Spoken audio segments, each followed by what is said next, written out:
Joining us to discuss the latest news from the Middle East, I'm joined by Trita Parsi. He's a geopolitical expert on the region of the world and the Executive Vice President of the Quincy Institute for Responsible Statecraft. Great to have you on the program again. Now, Thank you. On the eve of Ramadan, what are the prospects for a ceasefire?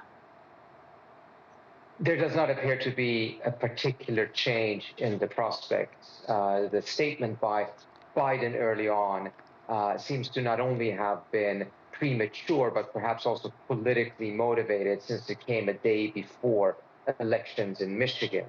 But reality is that until Biden is willing to put material pressure on the Israelis, the prospects for the kind of ceasefire that will lead to an end to the conflict, it does not remain particularly likely. The change has to start with Biden himself.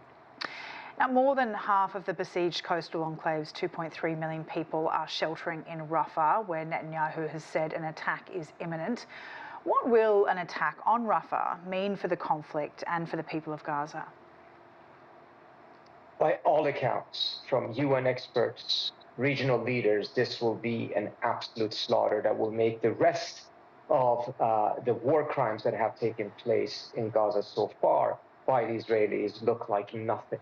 So it is essential to prevent this from happening.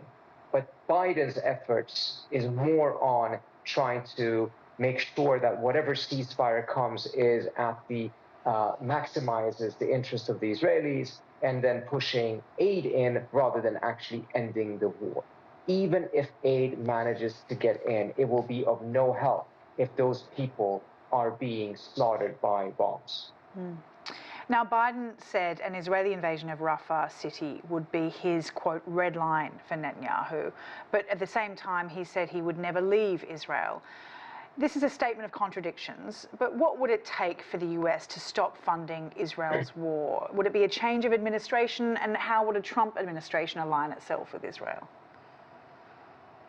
Biden could end this if he wanted to. He could end it with a phone call. We have examples in American history with Israel in which that has happened. Reagan called up Menachem Begin and put significant pressure on him and threatened to stop the delivery of F-16s to Israel. He even called what Israel was doing in Lebanon at the time, this is in 1982, a Holocaust.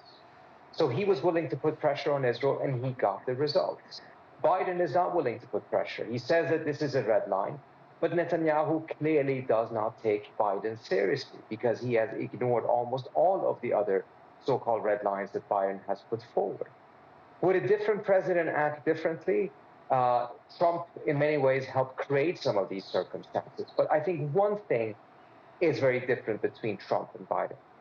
I don't think Netanyahu would be comfortable defying red lines that Trump would put forward because of the childish instincts of Trump refusing to allow anyone to defy him. And as a result, there would be a cost for the Israelis if they behaved in the manner that Netanyahu has been treating Biden. Biden, however, does not respond by actually putting pressure and some oomph behind his red line.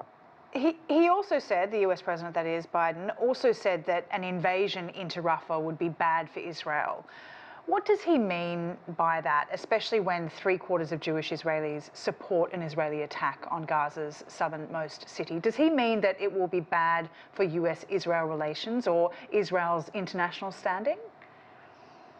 I think what he means by that is that ultimately what Israel is doing, and that the United States essentially is supporting and doing, is undermining Israel's longer-term interest. Its ability to be able to live in peace and safety in the region is profoundly undermined by the actions that Israel currently is taking.